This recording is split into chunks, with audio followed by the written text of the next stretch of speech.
morning, good afternoon, and good evening to you wherever and whenever you are joining us. Welcome to our latest edition of What Caught My Eye, or WCME Sports. As always, I'm your host, the coach Nick Vesci, joined by the boy Stephen Vesci. What up? And absent tonight, but here with us in spirit is the man Stephen Comlow. You should expect to see him back next week. Before we get started, just a couple reminders for you. First off, follow us on all of our socials. That's on X, Instagram, Facebook, Twitch, TikTok, Snapchat, Threads. Did I miss anything? Probably. At WCME_sports. All of our episodes drop every Wednesday at noon on Spotify, YouTube, and iHeartRadio. And all that information can be found on our website, WCMEsports.com. If you're new to our show, we like to think of ourselves as the sports show for sports fans about sports. We like to focus what happens inside the lines of competition rather than the outside noise that so much dominates a lot of the rhetoric around sports nowadays. It's hard that, like, as you say that, as we focus on things that happen inside lines, it is so hard for me to actually come up with relevant social media stuff on X, just to look at it and be like, oh, this game happening. Can I find the clip of this game? Can I find this? Instead, I see garbage all the time. It's X is a war zone. If you dive deep enough into it, we've been popping off a little bit. You want to go to war, Balake? That's basically what you got going there. We've been popping off a little bit. We've gotten some good likes. I got some decent numbers going on some of my replies. Good proud of that. Yeah, been proud of that. Now, without further ado, get into our top catch of the evening. We're going to start off with the playoffs. As you may or may not know, the NHL and the NBA playoffs are in full swing. We're in the second round. There's yet to be a series wrap up in that second round, unless something happened while we've been on the air and recording tonight, but I don't think so. We're going to start in the NHL. We're going to start in the Western Conference with the Oilers Golden Knights series, just because there's been some interesting things we were talking about before on the show. The Oilers are up 3-1 in that series, but how did we get there? In Game 2, the Golden Knights erased a 2-goal third-period deficit to force overtime, but Connor McDavid set up Leon Draisaitl for the game-winning goal 15 minutes and 20 seconds into the extra session to give Edmonton a 5-4 victory, and they went up 2-0 in that series on Thursday night. Then, after Connor McDavid scored the tying goal late in the third period, Vegas' Riley Smith scored the game-winning goal on a deflection off of the defenseman with 0.4 seconds left to give Vegas a 4-3 win and get back into the series. But then last night on Monday, Adam Henrique turned back the clock, the former Devils great, looking like 12 years ago, Adam Henrique. I was about to say, man, that name is... Yes. That's an old name. Still churning it out there. Scored twice the other night, and Stuart Skinner, who was benched, then Calvin Pickard got hurt. He's playing in place of him now. Stuart Skinner pitched a 23-save shutout as Edmonton won 3-0, and that pushed Vegas to the brink, and that's where we stand now at 3-1 in that series. Edmonton looking good. I believe McDavid had a quote after that win when he set up Draisaitl, this is what good teams do. I mean, good teams, championship teams, they win games like that. The game that you may have given away, but you come back and win it. And they go up 3-1 in these series. Right? That is what teams do that win championships. And it's, I think we've talked about it before on the show. I know I think it was Gretzky brought it up when they lost, I think, the Islanders in the finals one year. And they look over at them and they're just, when the Islanders won, they were so exhausted they could barely celebrate. And talked about how you learn and you see what it takes to win a Stanley Cup. So I wonder if last year with McDavid and the Oilers falling short in that series against Florida kind of gave him what he needed, what he needed to know. I agree with that. Plus, also going back to the Four Nations, McDavid scored the winning goal, right? I always felt like it was one of those things with McDavid was turning to Mike Trout a little bit, where it's like, God, this guy's so good, but can we get him something? Can we get him into the postseason now? Can we get him in the Stanley Cup? Can we get him a championship? And now you're seeing it he's turned into, something great, right? Yeah. The postseason, and you're seeing a killer, right? I felt like maybe he wasn't the killer in the postseason. Now you're seeing it, and now you're seeing the team that just looks like they are dialed in. Because I always thought, we talked about before with their style of play and like is it a championship style of play? Yes, it's offensively exciting. Yes, they will score goals and everything, but do they have what it takes to win a championship? And the more I watch them, the more I'm starting to believe in them. Yeah, no, I agree. And especially winning the game on Monday with, you know, not your backup goalie, but the second goalie you played in the playoffs, he pitches a shutout. You got an elder statesman score 2 goals. Like those are the types of games that over the course of a playoffs, that's how you win championships. That you I think don't at one always have to point, have McDavid have a hat trick to win.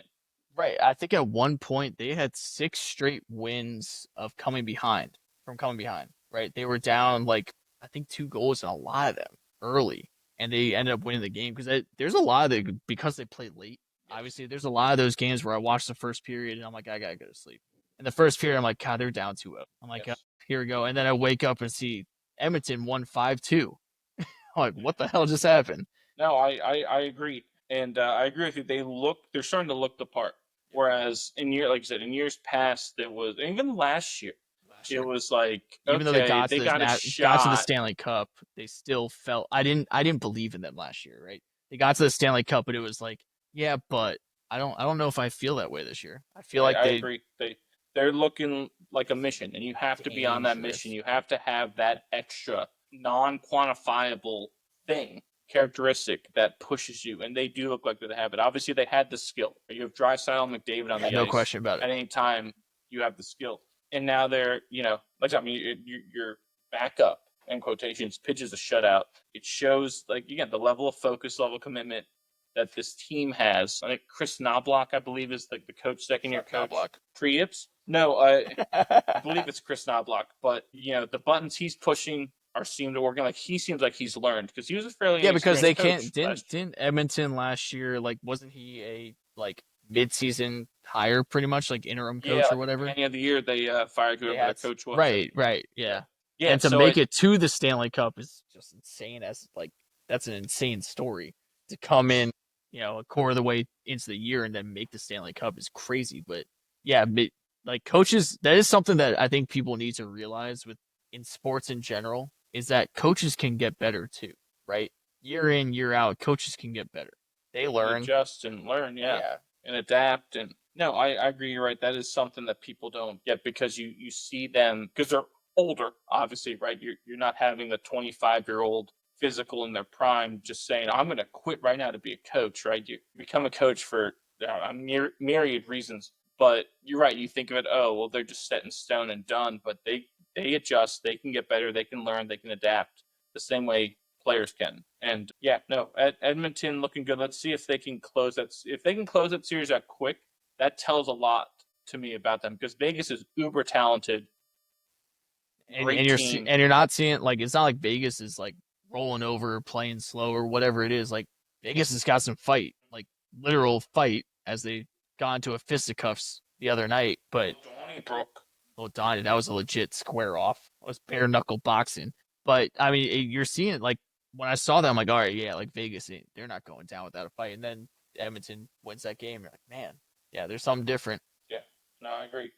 Moving on in the West, the other series is the Jets and the Stars. The Stars are up 2-1, but I believe that game is going on either now or going to start soon. Game. No, it's going on right now. Dallas is up 2-1 right now in this game. And Dallas is up 2-1 in the series going into this game 4. So this is a very pivotal game. This earlier one in the is in series, Dallas, by the way. the game is in Dallas.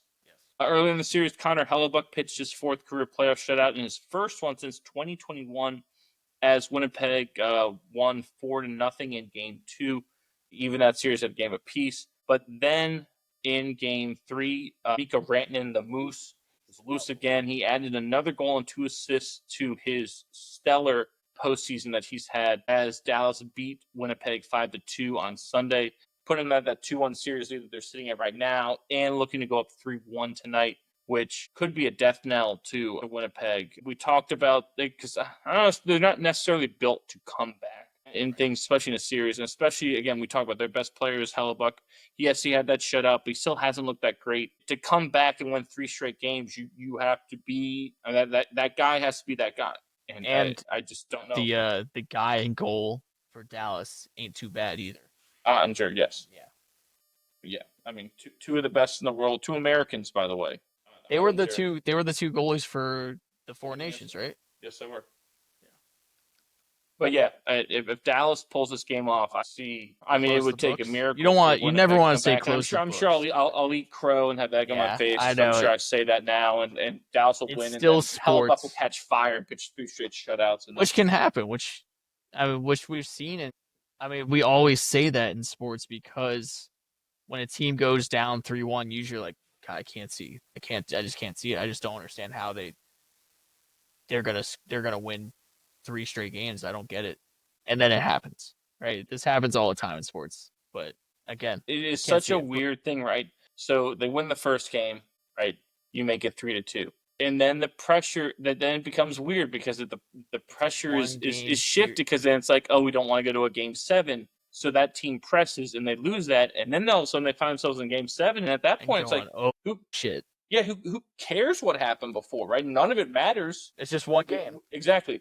And it's a weird, I mean, that's why best of 7 is such a great format. Yeah, people complain it takes too long to get through a series, and I completely understand that. Because, I mean, when you think about what the regular season ends at the beginning of April, and these guys, if you win the championship for the NHL or NBA, you're going to the end of June. Like, that's a huge difference, right? And I understand it, but, if you want to truly determine, who is the most worthy champion in both sports, right? And it's what it's all about in professional sports. Yes. You do this, or you eliminate playoffs altogether and you do a table just like, soccer does, and whoever was the best over the course of that 82 games, that's who it is, and you end it there. You have to have both, one or the other. Right, you can't have it both ways, right? Yeah. Yes, you have. And for us as Americans, and I guess Canadians, because of hockey, this is what it's all about. But it's postseason. Postseason is what it's all about in every sport except for soccer. MLS is playoffs. European, international soccer. There's no playoffs. You can tie. Why do you? 2 Hobbs. Moving on to the Eastern Conference, the Maple Leafs and Panthers series is tied. That's 2 games. My favorite series, by the way. That one might be the best series in both sports that's going on right now. I agree. Yeah. After Florida scored 3 straight goals in the second period to take a 4-3 lead going into the third, Toronto defenseman Morgan Rielly scored his 4th goal of the playoffs to tie the game midway through the third and send Game 3 into OT Friday night. In the extra session, former Bruins captain Brad Marchand scored the game-winning goal to give the Panthers a 5-4 win and prevent the defending champs from going down 3-0 in that series, because at the time, Toronto was up 2. In Game 4, Bobrovsky posted his 5th career playoff shutout and his 2nd one this playoffs, as Florida evened that series at 2 games apiece with a 2-1 win Sunday night in South Florida. So you got Toronto taking both games at home, and then Florida taking both games at home. Not in that series. That Game 3 is the moment, because, again, you go, well, I can't see them coming back. But 3-0 coming back, as we know, it's happened once in baseball. I don't think it's ever happened in the NBA. And it's happened, I believe, 4 times in the NHL. And most recently, I think it was the Flyers against the Bruins, and that was, maybe 2010, 2011, somewhere in there. So maybe a little before that. So, we're talking about something that is uber rare and almost inconceivable to many people. So getting that game and, preventing that was gigantic for Florida. I think that's what allowed them to even the series as well, ride that momentum in game. Florida looks like right now, after those 2 home games, they look like they're in control physically, because you watch Toronto play out a character, and you watch Florida get back into their, who they are, right? And you watching Toronto just lose their minds a little bit with trying to hit people dirty shots, really. I mean, the hit at the end of the game was horrible. Yeah, but that's Ty Domi's kid. Remember Ty Domi? Ty Domi. No. Yeah. A pugilist at its finest. He's just a Sean Avery type of goon. Oh, that makes sense. Well, because I thought about that hit, and I'm like, I have no problem if you square up someone and you lay them out at the end of the game like that. Yeah, it's shitty, but it's at least not dangerous. And you're gonna have a fisticuffs, you're gonna have a little scuffle at the end of the game, and it's gonna boil over to the next game. But that hit was just dirty. Like It that was. I was mean, it's why he got the max fine that's allowed in the CBA. that was garbage. Like again, there's no problem with like laying out your frustration in hockey and doing that, and it's not right, but it happens. Like I've seen that before. But what he did in the back into the board like that was just dangerous and dirty, and I'm glad he got the shit kicked out of him. Yeah. I mean, there were I can't three. believe you don't remember Ty Domi. Ty Domi was a antagonist of antagonists, the precursor to the Brad Marchands, the Gallaghers of the world. He was awesome. I believe played most of his career with Toronto as well. That was Max Domi was the son who So led the hit on him. speaking of Marchand, I was thinking about this because I feel like I want to hear your answer because he played in Boston for so long. Your most despised Boston athlete, Brad Marchand or Dustin Pedroia?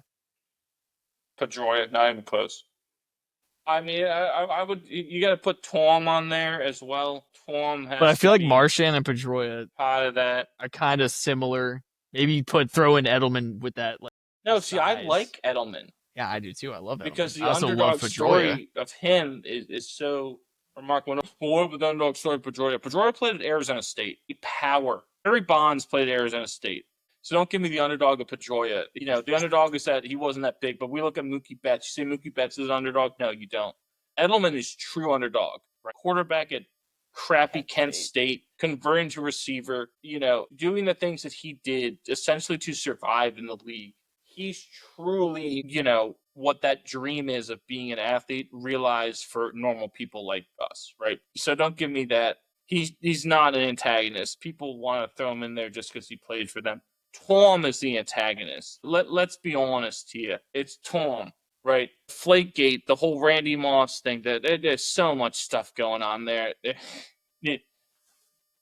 Right? We don't want to speculate anymore, but no. So your answer would be Pedroia. Well, yeah, I mean, because it's also different, right? The Bruins and the Rangers don't hate each other. That's true. Yeah. No, which blows my mind. I love the Bruins, right? But there's a reason that Marky Mark and the other guys wore a Rangers shirt because that was the only team he agreed to wear because the other teams hate each other way more, right? There's a reason for that. So you gotta keep those things in mind as well. Historically, the Bruins' biggest rival is the Canadiens, and that's why they're in the same division. And the Rangers hate the Devils and the Islanders more, and it used to be the Flyers was the big rival for the Rangers, but now it's kind of shifted to New Jersey and Long Island for that. Yeah, that's why Marchand, he's the type of guy like a Tom Wilson, who if he's on your team, you're gonna love him. I love Tom Wilson. I think he's better, more fun to watch. He's more physical. He doesn't. This is gonna be controversial for hockey people. I don't think he does as many dirty things as Marchand. I don't think he does either. I think he gets a bad rap. People hate him because he's not been judged. Yeah, and they hate him because he's so good at lining people up. Mm-hmm. He's so physical and tough. That's why people there's nothing I've seen of Tom. I'm sure there's a bunch of clips out there. They're like, what about this one? He's done stuff, but it's hockey, right? So there's gonna be clips of everyone that's done shit. But for the most part, watching him, there's no issue I have with him. No, I completely agree. And again, like I just said, I'm a Rangers fan. I don't care for the Capitals. Yeah, I've always disliked the Caps fans. Yeah, yes, the Caps because of where we grew up and other factors. Area. But I would take Tom Wilson on my team 100 times out of 100. I would take him over a Brad Marchand. Yes, that's going to be people. It's an interesting take. I like the way, but remember, I'm the physical type of guy. I like the physical play more. And obviously, Marchand's a grinder. Grinder's a Hall of Famer, should be in the Hall of Fame when he retires. I take a Tom Wilson. I think he impacts the game more. I think he's more explosive and more electric. I also didn't realize how long Tom Wilson has been in the league for. Yeah, it's like 10 years at this point. It might be more. But no, I think the biggest issue is that he's been labeled. And Marchand, for whatever reason, maybe because the championships, maybe I think one of the biggest things is because he's not a big guy. Correct. If he was doing this and he was 6'4", people would have a different narrative. Fair or unfair? I mean, I think it's unfair. I think it's kind of ridiculous, but that's kind of what happens. The big kid syndrome there, and he's got small person syndrome, right? So I think if he were bigger, things would be different. And that's Wilson's issue is he flies around faster. He hits people harder. He's bigger. It draws more attention than Marchand licking someone's face, right? And unfortunately, those are the things that like the media globs onto, and they go, "Oh, this is the eye-catching moment. This guy Wilson obliterating someone versus some of the things that Marchand does." But you need agitators. You need guys who aren't afraid to do quote unquote the dirty work or get the nitty gritty, the chirping. That you need those things as much as many people will dislike it. And I mean, understandably so. I'm not the biggest fan of chirping and all that crap, but you need guys who are willing to do that as much as you need the Joe Sacks of the world, right? Yeah. Yep. I agree. Which, I mean, talking about Wilson, that brings us to that Caps series, that Caps and the Canes. Carolina is up 3-1 in that series. After they stole game one on the road in overtime, Carolina did. Washington answered back with a 3-1 win in game two to not the series. They looked their part in that game two. But then in game three Saturday night in Raleigh, Frederick Anderson, Steady Freddy, pitched a shutout. It's his first shutout of these playoffs so far. Carolina rallied around 2 power play goals to win the game 4-0 and take that 2-1 series lead. And then in game four, Carolina just in control won that game 5-2. And that pushed Washington to the brink again. It's 3-1. I think tomorrow night they will play game 5. Yeah, when you talk about the team, people want to do the nitty gritty. Yep. Carolina's always been built that way. Absolutely. And I love the way they play because I also like Florida, and I feel like they play very similar to Florida.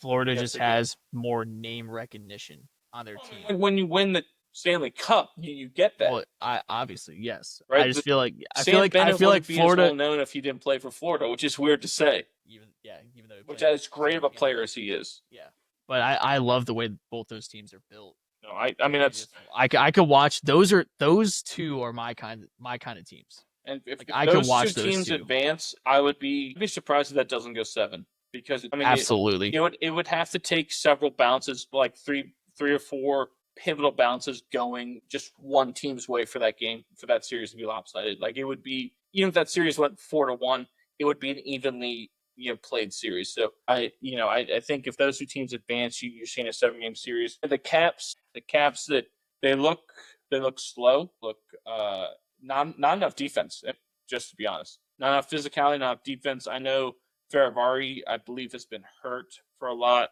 You've got issues like that, but still who's just been an absolute wrecker, who did the same thing in the Four Nations, Slavin. Yeah, he's so good. Yeah, I mean, I would argue he might be the best defenseman in the league. I love listening. I know people wouldn't agree with it. They pick other, there's other people that are gonna pick guys or whatever. Yeah, for that for the Norris Trophy. I love listening to the TNT crew talk about him, and every time they talk about him, right, they're like, he's always in the right spot. He's always doing this. He's like, look at him on that stick, on there, whatever. He's never given an inch or whatever it is. And they always and eventually it always gets back to like he's not the best athlete. He's not the most talented guy, but he clearly is the smartest guy on the ice. And he knows his angles and he knows what he's doing, and he's a damn good hockey player. Like that's the best thing, is that he is a hockey player. Now, I've said this before. Give me all the defensive defensemen in the world. I would take them over any offensive guy any day, and that's what you need in the playoffs. Yeah, it's destroying the Capitals. Like there's that. One guy, and also what I love too about when a guy like Slavin plays like this and does it, it rubs off on everyone else, right? Yeah. It's bringing your team up to his level, right? And it's showing you what can be done and how it's done. I love that. Like that aspect of it is just watch Jacob Slavin. He is phenomenal. Anything else hockey-wise before we move on to the NBA? Segue into NBA with also hockey. I think we're seeing how hard it is to repeat as champions, because we saw Florida immediately go down 2-0 to Toronto, and they're clawing their way back. And we've seen Boston not look good. Yeah. I mean, you're right. That's what I was going to bring to that. To me, that's the most eye-catching series, maybe just because the markets, New York and Boston. But the crazy games, right? The Knicks are up 3-1, by the way. In the first 2 games, the Knicks erased a 20-point deficit. Crazy, right? In game 2, New York had a 20-point second half deficit, erased it again, but they wound up falling to the defending champs in game 3, 115-93. Thanks to 23 points off the bench from NBA Sixth Man of the Year, Peyton Pritchard, as Boston got on the board in that series. So you had games 1 and 2, New York erased 20-point deficit in those games, win those games. Mikal Bridges from Bridges is Villanova had the game-sealing steal in both of those games. Like at like the buzzer, at the death, had the steal, right? Those two games are crazy. Those two games, I don't think happen if someone else other than Tom Thibodeau's in charge. I know Tibbs gets a lot of flack because maybe he's too hard on his guys, or he runs them into the ground, or plays guys too much, hilarious, and stuff like that. But I think that he's got the right guys on his team. Those Villanova guys can be coached. They play hard. Right? There's a West Virginia guy that played for Huggins on that team too. Deuce McBride played for.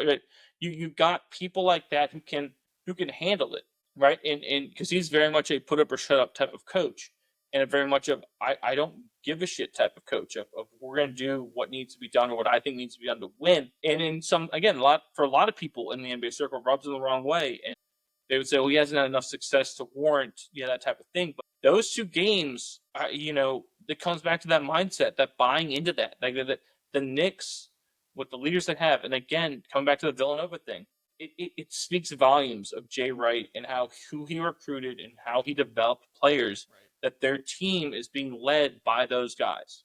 Jalen Brunson, Mikal Bridges, Josh Hart. It's again, put up or shut up. Put the effort in. Win. It doesn't matter how big you are, how tall you are, how fast you are, find a way to win. And those guys embody that. Thibodeau, in a lot of ways, embodies that. And so those first two games really were that. Again, obviously in game 3, Boston, won that game.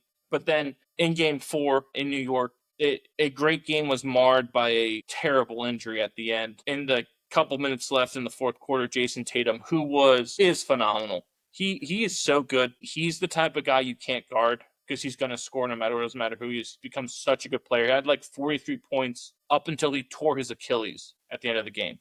Yeah. It is terrible to watch.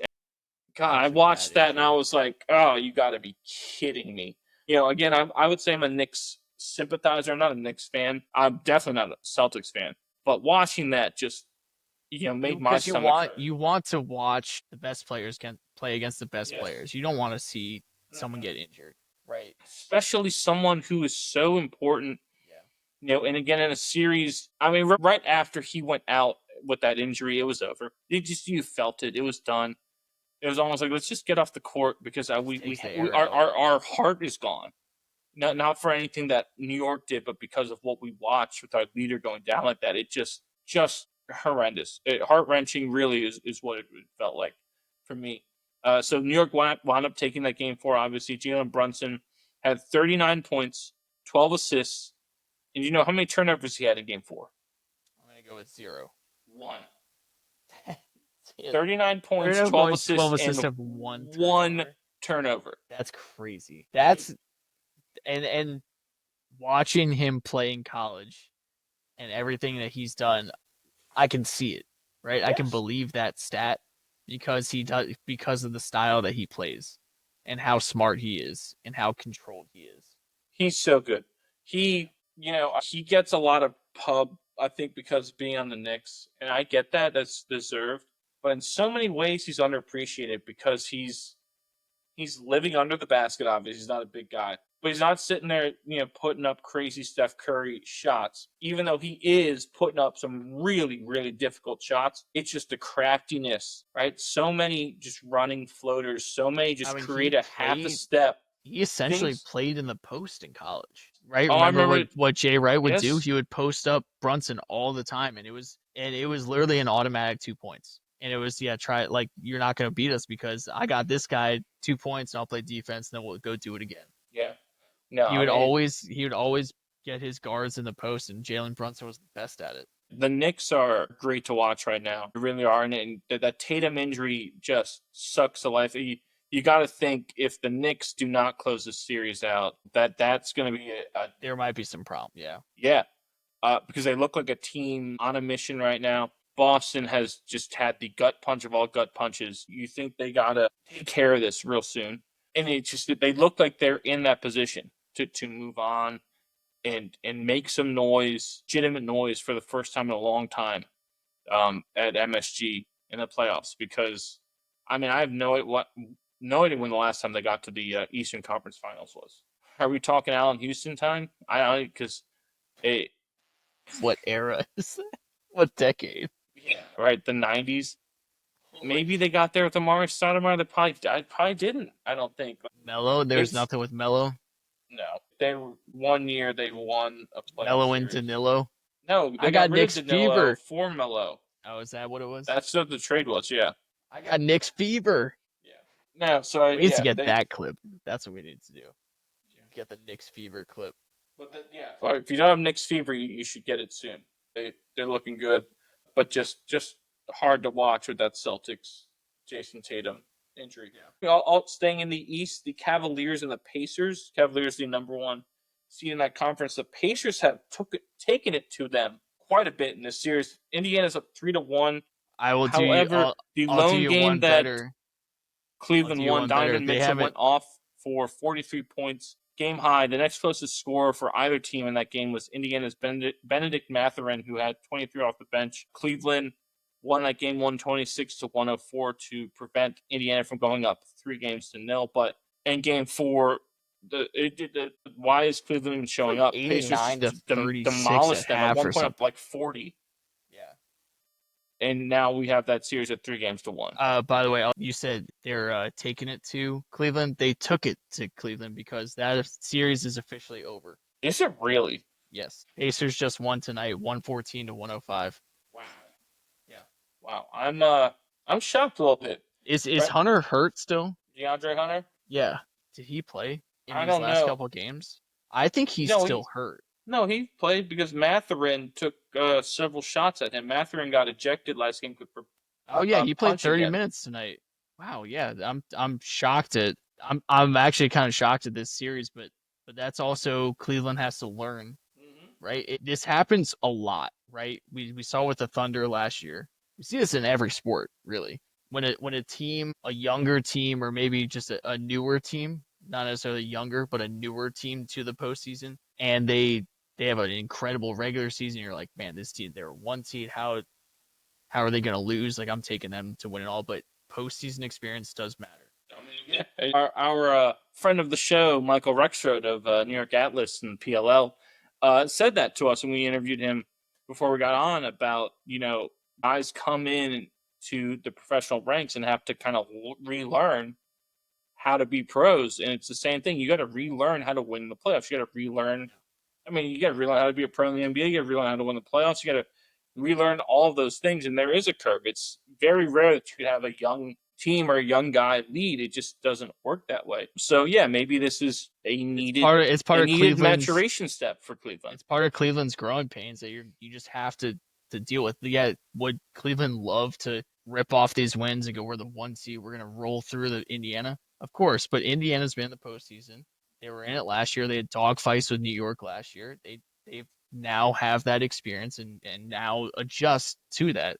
So Cleveland will have to do it. And you're seeing the Thunder. The Thunder did that last year, right? The Thunder were incredible last year. They came in and they got booted out real quick. Yeah. That's it. Speaking of the Thunder, they are the number 1 overall seed in all the playoffs, best record in the NBA, taking on the Nuggets with arguably the best player in the world, Nikola Jokic. That series is tied 2 games apiece coming into play on Tuesday. Denver outlasted OKC 113-104 in OT in Game 3 thanks to 20-plus points from Aaron Gordon, Michael Porter Jr., Jamal Murray, and Jokic. All 4 of them had over 20 points, and that put Denver up 2-1 in that series. But then the Thunder scraped out a win in Game 4, 92-87 on Sunday, thanks in large part to 35 bench points to even that series at 2 games apiece. That's a very good series as well. I wouldn't be shocked if that one goes the distance. Pivotal Game 5, I believe that is probably tomorrow night. Game 5 is right now. Is it right now?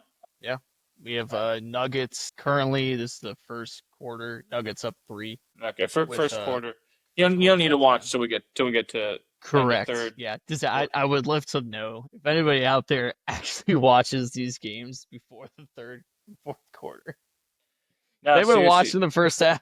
Well, I mean, Adam Silver kind of alluded to it. He mentioned it. He said he would be kind of open to shortening the game because the game is so long that it's kind of like that idea, right? It doesn't matter what you do in the first and second quarter. There's so much game left that it's like, yes, in theory, the 2 points you score in the first are just as important as the 2 points you score in the fourth. But when you are scoring so many times with so many possessions in such a long game, it loses its importance in a lot of ways. We saw multiple 20-point comebacks. Yes. I mean, part of that is how short the shot clock is. Part of that is the proficiency at which these guys can shoot the three, right? Those are big reasons why no lead is ever safe, and you can see that happen because these guys are such good shooters, and the other team can't milk the clock as much, right? It all plays into allowing a comeback to happen. But, it also, like you said, the length of the game allows you to have that comeback. 8 extra minutes of time between the pro and college level. That's almost half of a half, right? Almost a quarter of a game. That would be a quarter, yeah. I prefer half of a half. Boy, I don't do know Matt too well. I didn't come here to play school. Nope. I didn't either, Cardell. Nope. The other series out west, the Timberwolves and the Warriors. Minnesota is up 3-1. Nickeil Alexander-Walker from... Where the fuck is he from? I don't know. Alexander Walker? Virginia Tech, by way of... He's from Tech? Canada. I knew he was Canadian. Did you know that? Did you know he's related to SGA of OKC? The Alexander, Nickeil Alexander-Walker, Shai Gilgeous-Alexander, they're related to each other. Someone just, not to derail you here, but someone just got a hat trick in this Stars game. Okay. I'm just... Paige Beckers was the in the people stands. Don't pay for... You just live tweet it, can you? Right? Isn't that your job? Well, we are live on Twitch. Whatever, I don't care. You go. Live tweet it, boy. You don't have to blurt in with that. No, but yes, Nickeil Alexander-Walker, Canadian by way of Virginia Tech, had 20 points off the bench for Minnesota as the Wolves beat a Curry-less Golden State side 117-93 on Thursday night to even that series at a game apiece. Then Julius Randle had his first career playoff triple-double.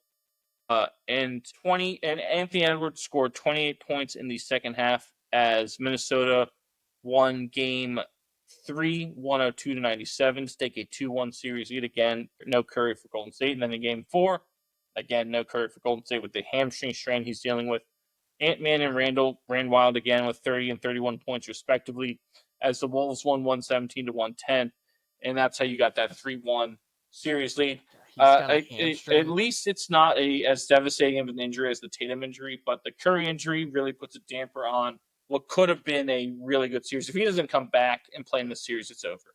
Have you ever strained your hamstring? No, I was going to ask you about this because I'm sure a lot of people are sitting there going, our bruise on the leg is a hell of a long way from the heart. But... No, it's impossible. I've done it. One, when it happens, I did playing baseball. It felt like someone hit me in the back of the leg with the baseball.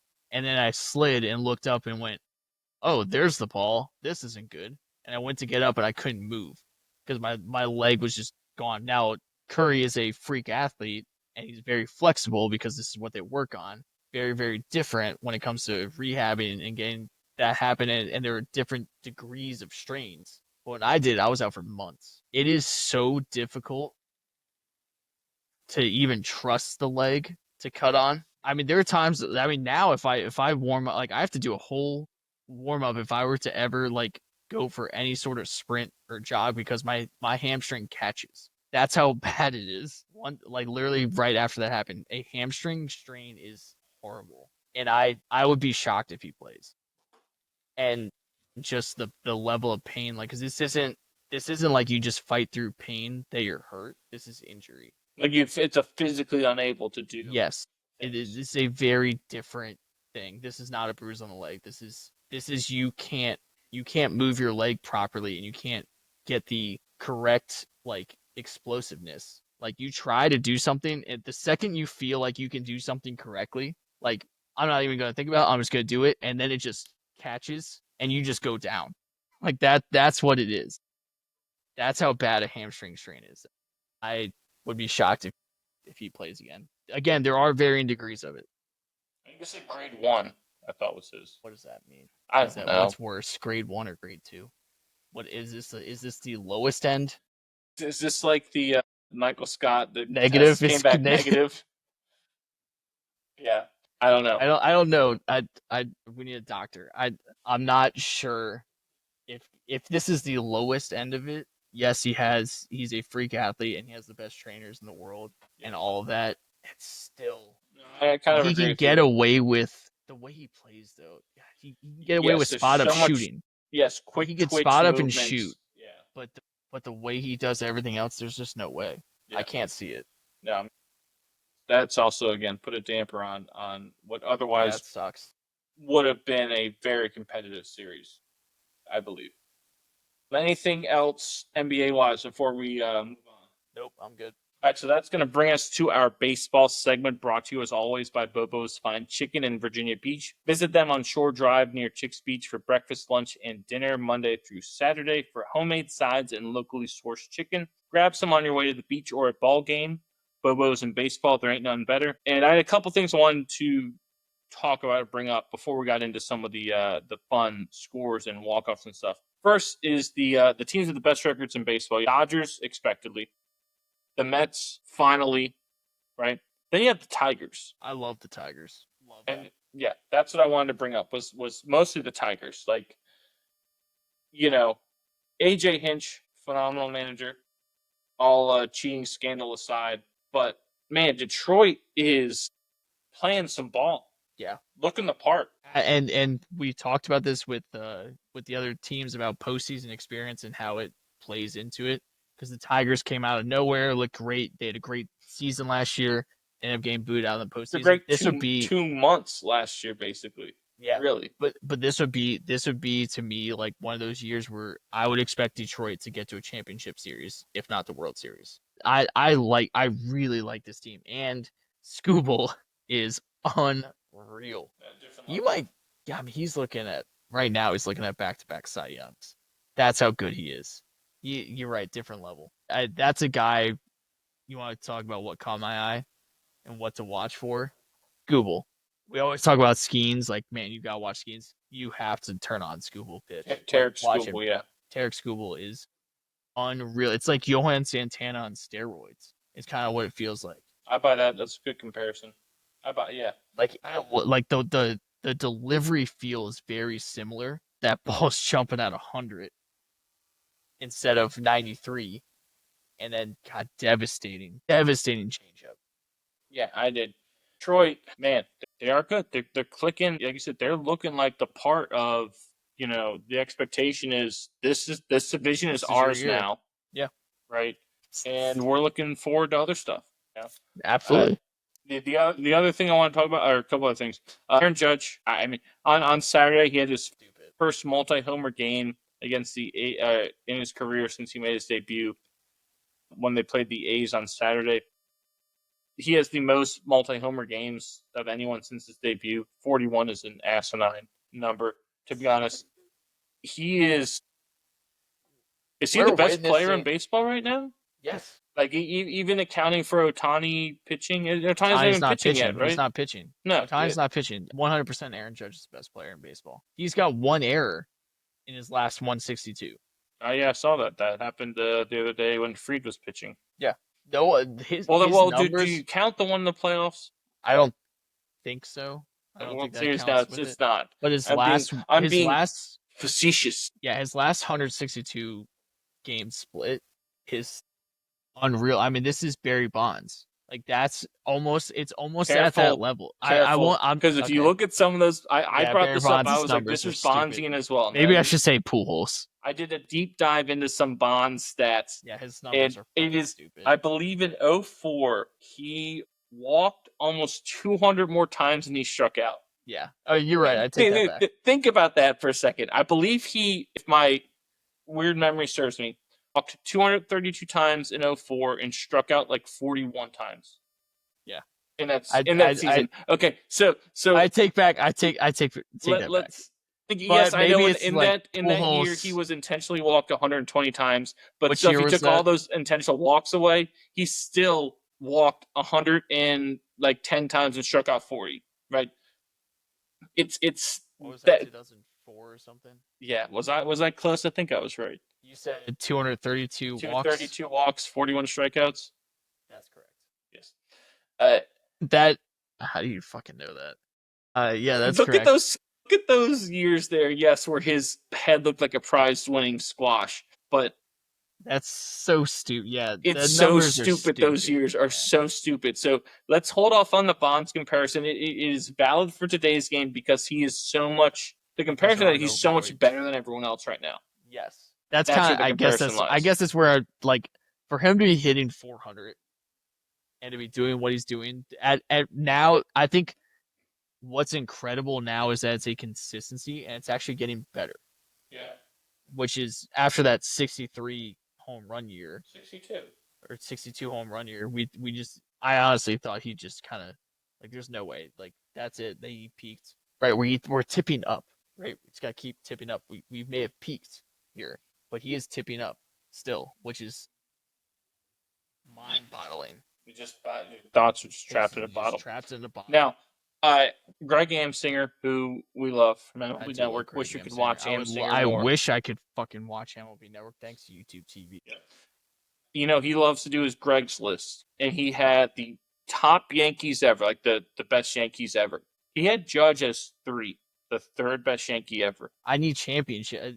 You're a Yankees fan. You're a Yankees fan, right? Once you define the greatest Yankees as champions, right? You have to. If he wins a championship, I don't have that big of a problem putting him there. I agree. All things considered, right? The difficulty of winning now, like the number of teams, the schedules, the whole like the pitching, a whole bunch of a slew of things, right? The talent. He's got to get at least one. Until you get me one, I'm sorry, you can't be ahead of Derek Jeter. You can't be ahead of Yogi Berra. You can't be ahead of Mickey Mantle or DiMaggio. Or Ruth or Gehrig. Well, Ruth and Gehrig were 1 and 2. Right. So yeah, I agree. You can't be ahead of those guys until Rivera. You can't be ahead of him. Oh yeah, 100%. How do we forget? Yeah, we're 3 on that. Top, maybe top 10, maybe 1 on that list. Jesus, is fine for me because you do have to consider, like you said, the stuff he's done in his fairly short time. It's not even 10 years. Is remarkable. Remarkable again, considering the era that he's playing in. I mean, it's arguably the hardest era to hit a baseball in because batting averages are as low as they've ever been. And guys are being taught to max out everything. Yes. So they say, oh, well, guys are hitting more homers. Guys are hitting more homers because, like you said, they've just decided to go up there and just swing as hard as they can and look for homers because the pitching is the way it is. I mean, right? For him to, he's hitting 414 right now.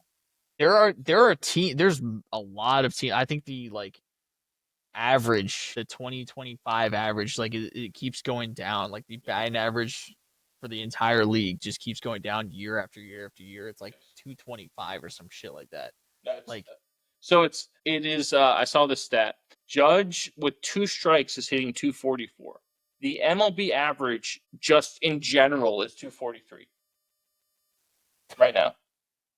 So he has a better batting average with 2 strikes than the rest of the MLB. On average, just at a normal plate appearance, correct? That's crazy. His OPS is 1283. Yeah, now that's getting to Bonzian level. When you get to that 12, because if you look at some of those Bonds years, yeah, I'm looking at the Bonds. There's Holy 12s. Shit. Yeah, there's his 73 home run year was 1379. His next year was 1381. 2003, 1278, and then your 2004 year where you got walked 232 times. Just take a guess. Yeah, I want to know I'm sure you have this. It's probably like 1470, but his You're on close. base 1422. His on base percentage, if you look at those, I want to say is that the year he had like a 60.9 on base percentage. It was 609. Yeah, that asinine. He got on base out of every 10 times he came to bat. That is, again, that's why I said hold the phone on some Judge stuff because the Judge's on base percentage is probably it's 500 right 500. Now. Yeah, it's exactly 500. Right? That's a whole other time for 10 at bats that Bonds was getting on base. So let's just back that off a little bit.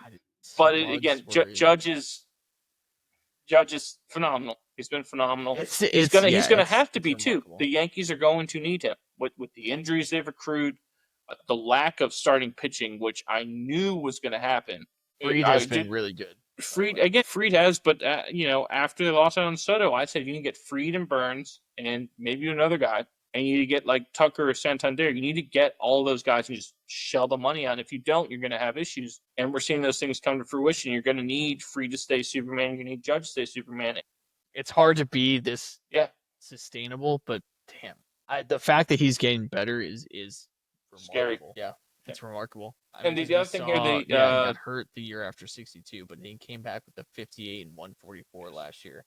Yes. His average, by the way, his career average, because of his last couple of years, his career average now is 293. Yeah.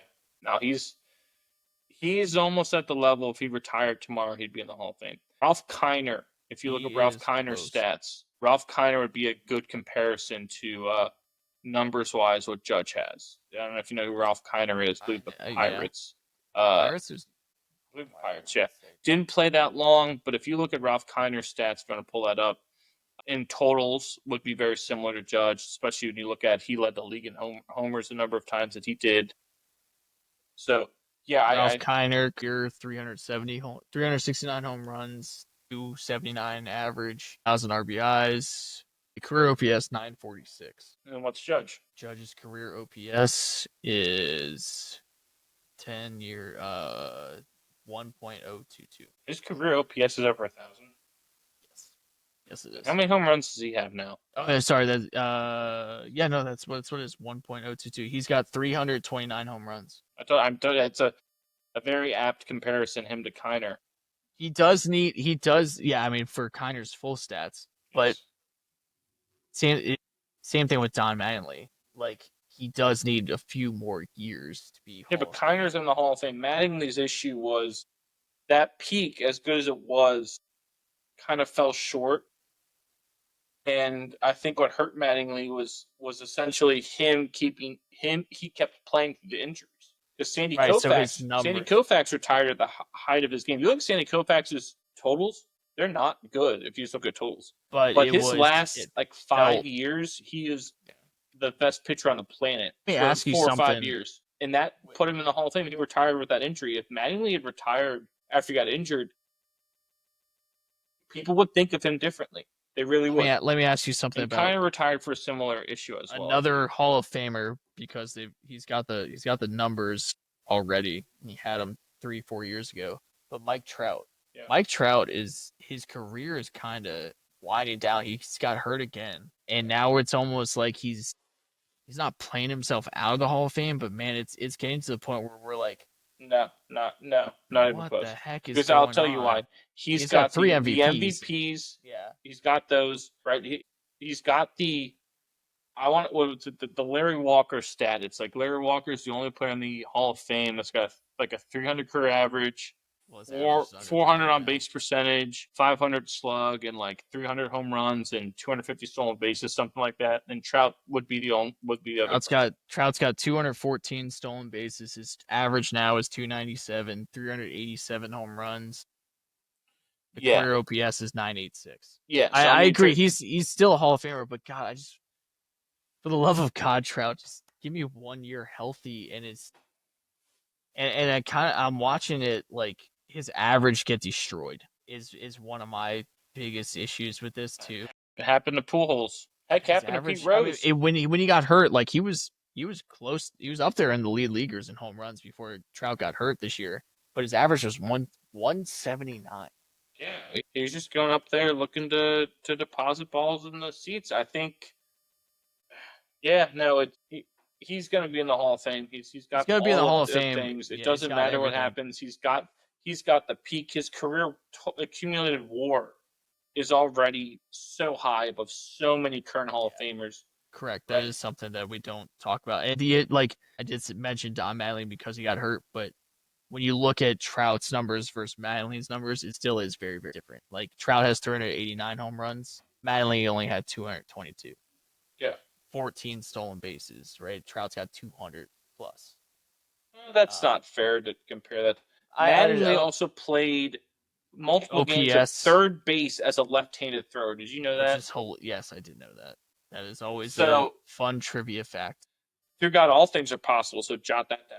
But yeah, you're right. It is a shame. The bigger shame right now, actually, what's crazy is they both played the same amount of years. Trout's in his 15th year. Don Mattingly played 14. The worst part is that the prime of both of those players really were wasted because of garbage teams, and especially with the Angels, a garbage organization at this point.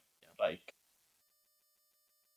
yeah, there are 4 years with Mattingly where you go, holy shit. he's the best player. And then there's 5 and 6 where you go, yeah, solid years. But yeah, there are 4 years where you're like, yeah, that's Mattingly's issues, just not longevity. Like, yeah, you can go with peak a lot, and peak's being used. Like Joe Mauer, peak was used, but the peak's got to be a little longer than 4 years.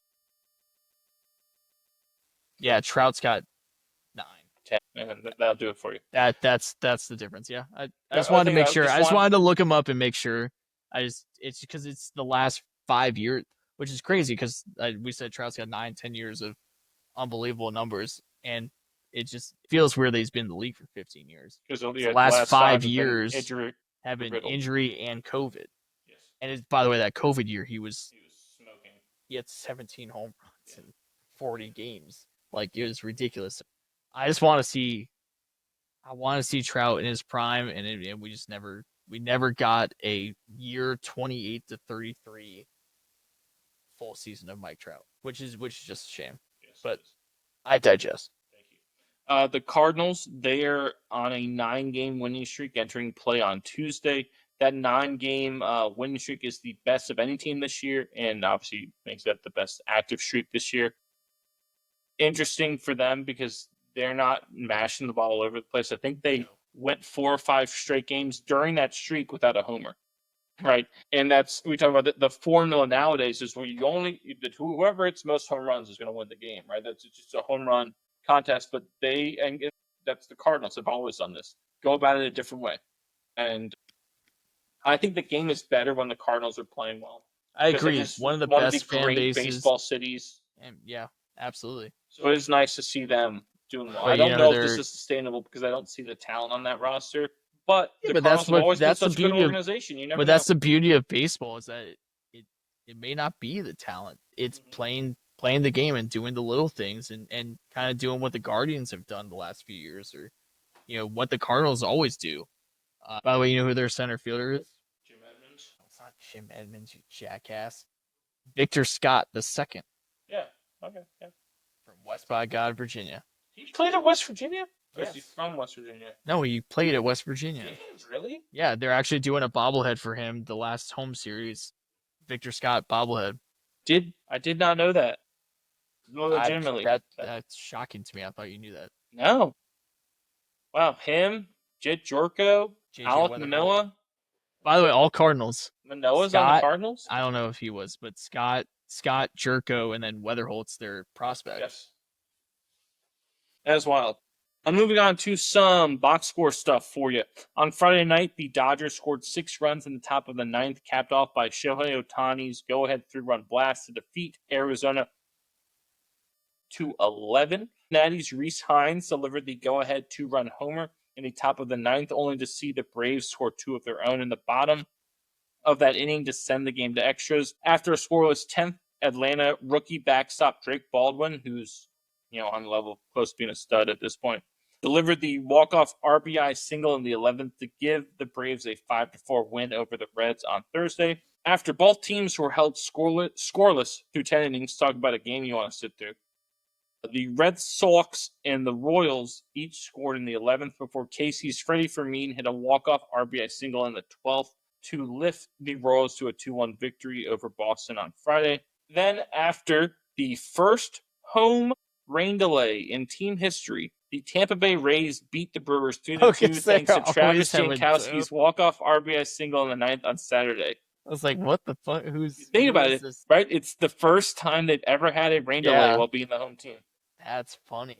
Because they're playing at Steinbrenner Field because the Tropicana Field got destroyed by those hurricanes.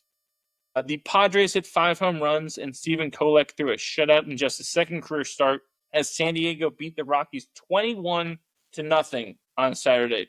For San Diego, it was the largest shutout win in franchise history and the third largest in Major League Baseball since 1901. For the Rockies, they fell to 6-33 and matched the 1988 Baltimore Orioles for the worst 39-game start, and they are the first team to allow 10 or more runs in 4 straight games since the 2021 Orioles. So, theme there, the Orioles suck. That ballpark doesn't deserve to have a shitty team. No, the Orioles too, but the Rockies. So it's interesting. I was reading about Coors Field. It's been the Rockies have had have been top 5 in attendance for ever since it became a team, despite how bad their record's been. Because their ballpark, where it is,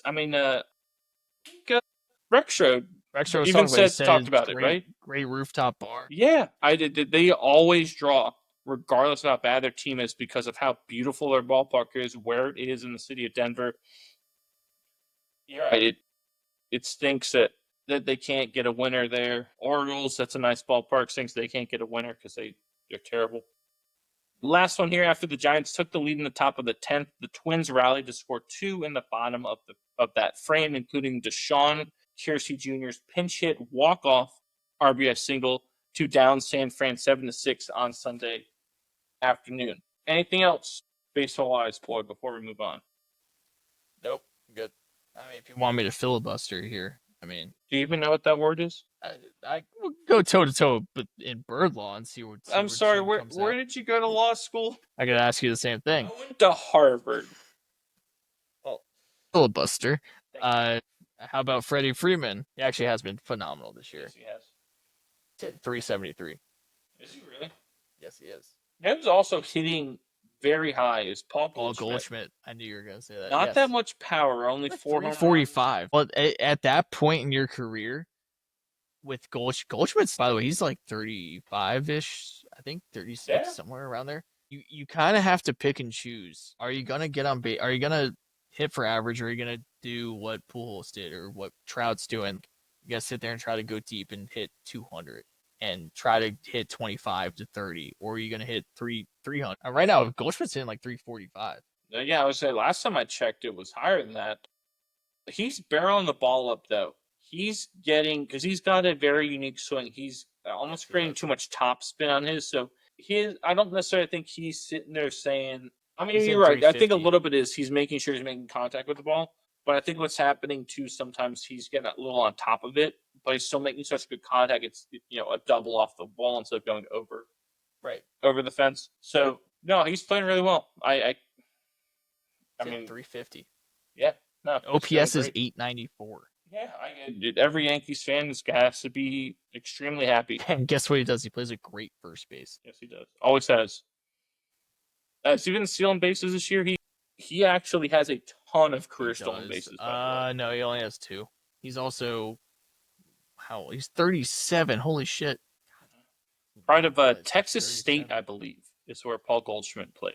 Yes, he did. Texas State. Yeah.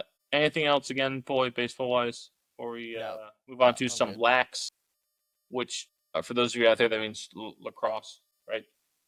College lacrosse, we got our tournaments going on. We'll start with the men's side. Richmond won their first NCAA tournament game in program history as the Spiders took down the number 8 UNC Tar Heels 13-10 on Saturday to advance to the quarterfinals. What was that, boy? Got Spider Fever. Spider Fever. No, they're a legit team. That's a top 10 team in the country. Easily could have had a number next to them. Really, they lost to Cornell, the number 1 team in the country, I believe, by one goal. Smoked UVA, beat several other teams. They're legit. So them beating UNC really should not come as a shock to people. It should. They're a legit team. Syracuse, they erased a 6-goal halftime deficit and scored 7 of the game's final 8 goals to defeat Harvard in overtime 13-12 on Owen Hiltz's goal off a feed from Joey Spallina. A little over 3 minutes left in that the colors. OT section. Orange versus crimson. What's wrong with that? Oh, the Battle of the Colors. Battle of the Colors. Yes. What's crazy about that game, too, is not just the comeback. They came back real quick in that fourth quarter, but then Harvard miraculously tied the game. Syracuse had gone up by a goal, and Harvard tied that game in the dying seconds somehow to put that game into overtime. So that just made the whole thing was just pandemonium. Nuts. Right? Hello, Harvard, you. Yep. Quarterfinals are all set. So you have number 1 Cornell. They will take on the aforementioned Richmond Spiders. Number 2 Maryland will take on Georgetown. That's a cool little regional rivalry you get to see there in the playoffs. Number 3 Princeton will take on number 6 Syracuse, and number 5 Penn State will take on Notre Dame in a rematch of college football playoff stuff. With Notre Dame exercised some demons, and they stomped Ohio State. Number 4 Ohio State. Who's the Notre Dame player that he plays both? The receiver. Faison. Yeah. Stud. Yeah, he's really good. Talk about a freak athlete when you're... Yes, absolute freak as an athlete. You know, to be able to be that good at it's one not, yeah, is amazing.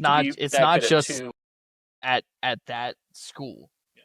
Like how, like it's one thing to do it at, you know, just a Joe Schmo school, but to do it at that, it's crazy. Do it at Notre Dame at championship level, literal championship level. He played in the national championship in football and for lacrosse. Won one, right? Won Notre one. Dame won. Yeah. Crazy, right?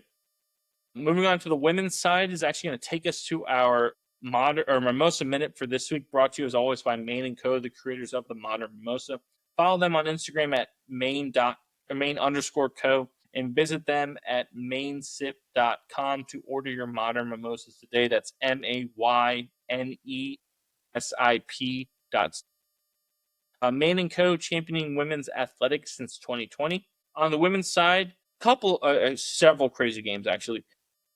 Penn's Erica Chung scored the tying goal with 2 seconds left to force overtime, and the Quakers' Catherine Berkery slotted home the game winner with 1:41 left in the second overtime to pull off the upset over the number 6 Maryland Terrapins, 11-10. Crazy game there. Then you had the Stanford-Florida game where the Cardinals scored 3 unanswered goals in the fourth quarter, but after a scoreless first overtime, Florida's Caitlin Davies scored the game winner in double overtime as the number 4 Gators advanced past Stanford 13-12. Again, the prominent Big 12 Florida Gators. Well, UCF's in the Big 12, so you jot that down. I guess, but I don't know. Typically, when you hear Florida Gators, you don't think Big 12. No, you don't. But yeah, the UCF, yeah, that's a good one. So you have the quarterfinals set for the women as well. Number 1, UNC will take on Princeton. Number 2, Boston College will take on number 7, Yale. Number 3, Northwestern will take on the aforementioned Penn Quakers. And number 4, Florida will take on Duke. Anything else lax-wise before we move on? I feel like one of those schools doesn't belong in that conversation. I know Florida's really great academically, but Jesus. I mean, it's lacrosse is played all over our country.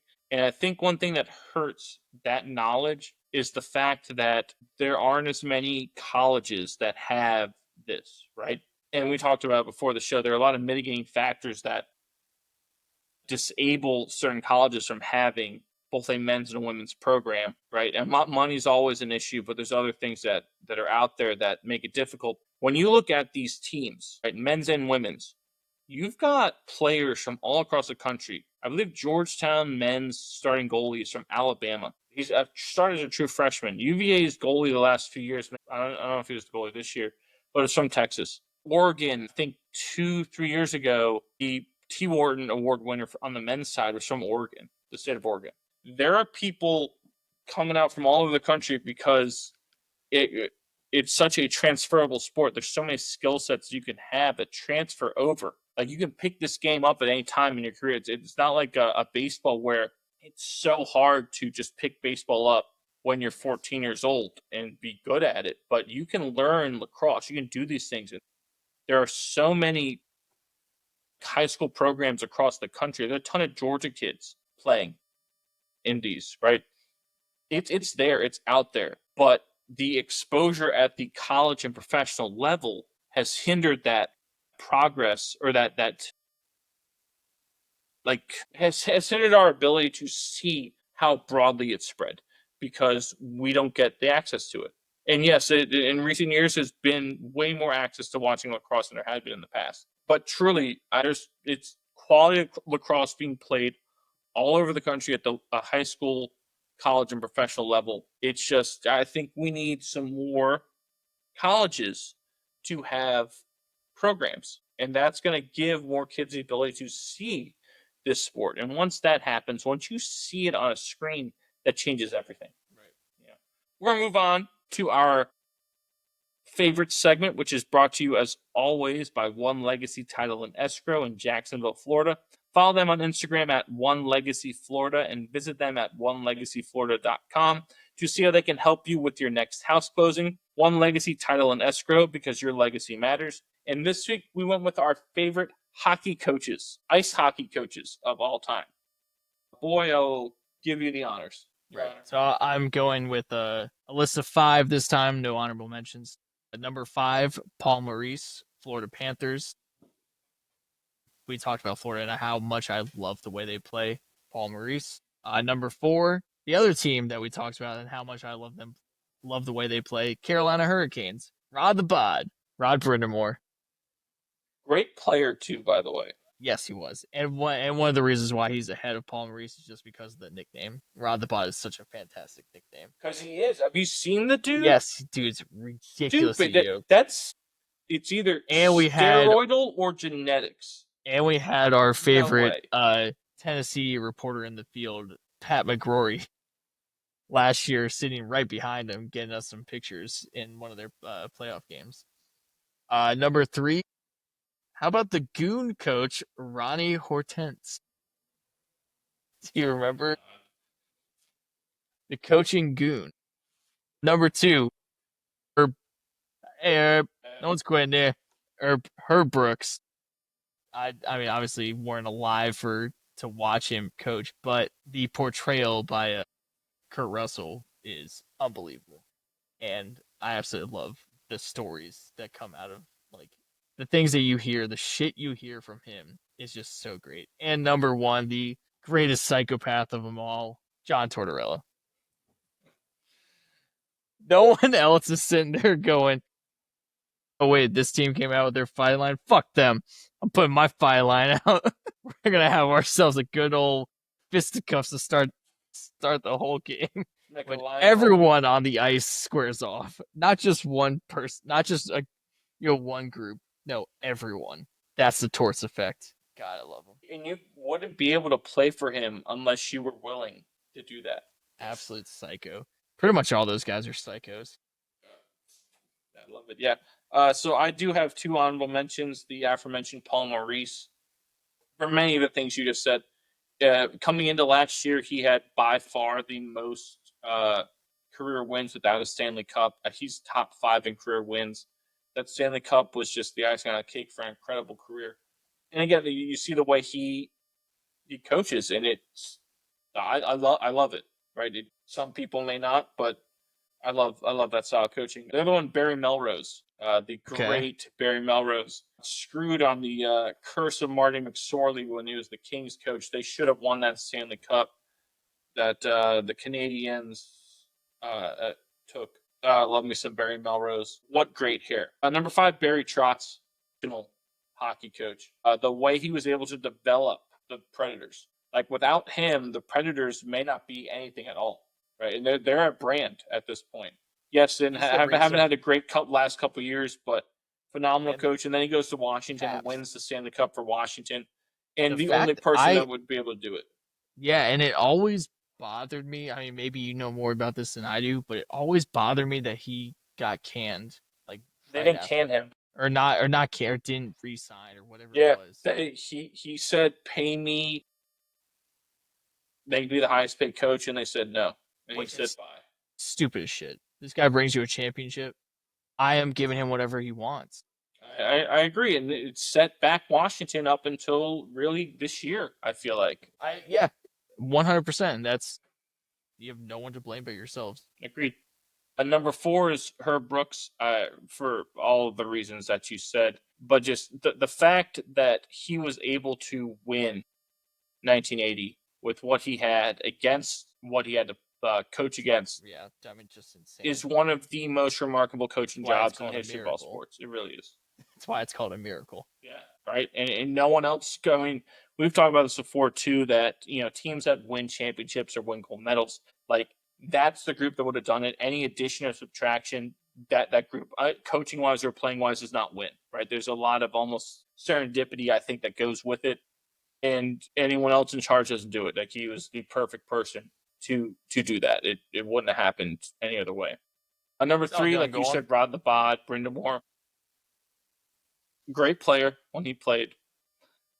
Almost an even better coach. And I love the way they play too. It's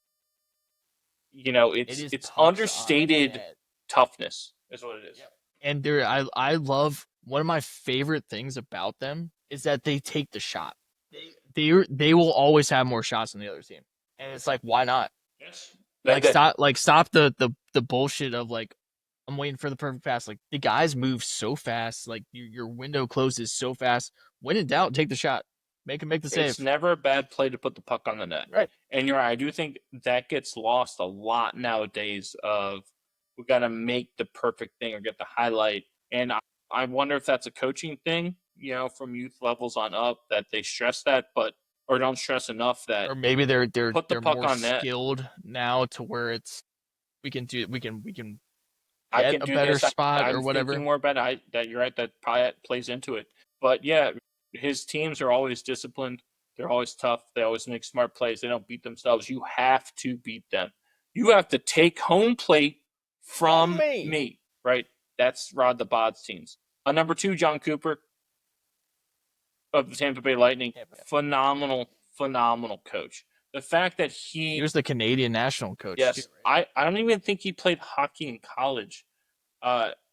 He started out as a high school hockey coach at some place because they needed a coach, basically. And like he got to where he is now. He's a Hall of Fame coach, the back-to-back titles, the essentially program, right? We use program in the college ranks. Tampa Bay is a program at this point, right? He's built that. And I love when they won their first title, he was wearing a UVA hat.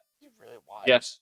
And they asked him, why you got a Virginia hat on? He said, it was the Tony. Yep. He said, because he's like, I don't know anyone on their staff. I don't know Coach Bennett. I don't know anyone there. But watching them lose the way they did and then come back and win their title, he's like, I showed that essentially to all our guys. Like that is what we need to do, because remember, they had at the time the best regular season ever. And then, straight up choked that series away to the Blue Jackets. I think that might have been a Tortorella Blue Jackets team. Yes, it was. Choked that series away. Like, they were up 4-0, I think, in game 1, and lost that game, then lost the other next 2 games, got swept, right? And so he said we needed to do, he's like, I looked at them almost like emulated, like, what did they do? How do you approach this? Like, this type of thing. And so I'm wearing this as like a nod to what it means for us to win and what it meant for them to win, because he's like, I see the parallels to both stories. So John Cooper is an exceptional hockey coach. And my number 1, I'll give you one guess who it is. It's John Tortorella. Yes. How could it not be John Tortorella? It's always going to be. Maybe we're sadists, right? Maybe we are like psychos or nuts. Maybe something wrong with Jeremy, right? There's something wrong with me. Right? But man, like, I would skate through a wall for Tortorella, and I haven't even met the guy. Like, he is who I want as my coach. He is who I want coaching my team. And yes, his stint in Philly ended unceremoniously. But if you look at what he did at Tampa, right, Stanley Cup, at New York, and at Columbus, completely turning the culture around. And, I don't know if there's anyone you could say cares more about winning than him. Right, and you saw him with the Four Nations. Like, at least shows it on his sleeve. Maybe is a more better way, right? You saw him at Four Nations too as an assistant. Yes. Well, Mike Sullivan, the head coach of the U.S. team, served under him with the Rangers before he got the head job in Pittsburgh, and that's why Tortorella was on his staff for the Four Nations. And Mike Sullivan just got named the Rangers coach, and there's speculation that Torts would come back and be an assistant for him, which would be epic. But he was like, no, I can't do that because it would essentially become a distraction to Sullivan. Like, it wouldn't be fair to him. Yeah. Especially after him being in New York, the success he had in New York, right? It wouldn't be fair to him. But man, would that have been awesome to see him there. He is like hockey man, like by all definitions. And yeah, maybe not the most successful ever, because you could say he might fall into that Tom Thibodeau category where he's a little too much. But dude, he is the coach I want out there. He's the coach I want to play for. And again, maybe we're just nuts or a little wrong in the head, but awesome. I love it. Anything else, favorites wise, before we wrap this up? Just got one more. Thank you, Mac, from South Philly. Now we'll move on to our last segment, which is our What to Look For segment for the next week. Brought to you, as always, by BB Cookie Co. Looking for the perfect way to stand out at the next event you are hosting? Well, custom cookies are a timeless way to have everyone still buzzing even after they leave. Look no further for your cookie needs than BB Cookie Co. Follow them on Instagram at BB Cookie Co. and message them to order yours today. Whether it is a bridal shower, birthday, engagement, or baby shower, their team will work with you to make all your cookie dreams come true. BB Cookie Co. for the sweetest moments. Boy, what do you got to watch for this coming week? Yeah, so I am currently at 10 games on Beat the Streak. And if you don't know what that means, that is on MLB.com. If you play Beat the Streak, you have to pick a player. You can be the same player each day or whatever it is, but you have to pick a player to get a hit that day. And if you get 56 straight days, you win $5.6 million. And you can double down, by the way. Yes, you can. You can double down. I am currently at 10. I picked Freddie Freeman tonight because they're playing the Athletics and he's hitting 370. And he's currently 0 for 2. So I am watching out for that game tonight. And hopefully he gets me a hit in these next 2 at-bats. And then we'll move on and we'll hopefully continue for next week. And if we talk about this again next week, that means I have another 5 to 7 days. And we're on our way to $5.6 million. I think at one point when I used to do that several years ago, I think I got to like 20 something. I've been riding Judge and Bobby Witt Jr. and Freeman. They've been my 3 that I've just been kind of. That's not a bad 3. I got a couple things for us. The Italian Open, the tennis tournament, the last big clay court tune-up. The finals will be this weekend on Saturday and Sunday, so look for that. There will be a new champion on the women's side. Iga Swiatek lost to Danielle Collins from UVA in their match, but then Collins, I believe, lost her next match to Svitolina, I think. But so there'll be a new champion on the women's side. On the men's side, Yannick Sinner's the defending champ. This is his first tournament after serving that conveniently timed 2-month doping ban, so he didn't miss any majors or big tournaments, right? So funny how that works. Yeah. So we'll see there. Soccer-wise, staying in Italy for Serie A, as we talked about before, that's really been the most competitive of the major soccer leagues in Europe. All the other ones are wrapped up, right? But you have Inter Milan still fighting against Napoli, separated by a point at the top with 2 fixtures remaining. This weekend, Inter plays Lazio, who's a quality side, and Napoli will play Parma, who is, I don't think, very good, but something to look for. I believe Napoli's last 2 games favored them a little more than Inter, so something to look for there in Serie A. And the last thing is the PGA Championship. The men's second major in the golf sphere happens this weekend in Quail Hollow outside of Charlotte. What I found interesting is Quail Hollow normally hosts formerly the Wells Fargo Championship. It's now the Truist Championship. Hosts that every year, and it takes place this time every year. And this year they moved the Truist Championship from Quail Hollow to Philadelphia so that the guys wouldn't play the same course 2 weeks in a row, and that Quail Hollow wouldn't have to host a tournament 2 weeks in a row, which I thought was really interesting because that was the PGA event that happened last By year. the way, a lot of rain. Of rain. Yes, I've been hearing it outside my door, outside my window, all show. They had to close the course to spectators today, or on Monday. Quail Hollow did because of the amount of rain. So that's something to look for. I don't know how much, I haven't looked at the forecast, how much rain will affect the weekend. It may push through before, you're probably going to have the first round affected, but you may push through it before you see. I think they'll be okay. It's going to be, it looks like it's going to be humid, like hot. It's going to, like, if you don't know the East Coast right now, it's been fairly cool. Yeah, it's been nice. It's been nice. Yeah, it's been very nice. In Charlotte, it gets up to like 85 starting in the weekend. So all these storms are coming through, and then like heat's coming. Yeah. Who you got? God, I don't know. You know who I'm gonna go with is DeChambeau because I'm looking at a lot of what he does, and a lot of that course is hit a driver and hit as far as you can. And so you know what, I'll take DeChambeau with that. I feel like he's suited well for this course, especially now that it's rained a lot. Who's gonna hit it farther? Give me DeChambeau. One storyline to look at is Jordan Spieth. If he can win this, will complete the career Grand Slam because he has the Masters, U.S. Open, and British Open. Wow. So he just needs That should be a much bigger storyline. Oh, I read a thing last year, the year before, that talked about that. Why is Rory at the Masters always the biggest storyline? Yet no one talks about Spieth at the PGA when he needs the same thing, and he's in a similar drought as Rory was. I think the conclusion is the fact that the Masters is played at the same course every year, whereas the PGA rotates. I don't know. That was one speculation. The Masters is always just the biggest, like it's the biggest of the biggest, right? But I think that's got to be it, though, right? It's because of the magnitude of that event relative to what the PGA Championship is, even though it is a major. But you're right, that should be a bigger storyline. Jordan Spieth has needed for years to win the PGA Championship to get the career Grand Slam. So that's one thing to look for there. I'm going to take Joaquin Niemann. That's who I picked before. I'm still going to stick with him. I think he's got the all-around game to be able to win. 2 live guys. He, outside like John Rahm or Sergio, 2 guys who played the best on that circuit.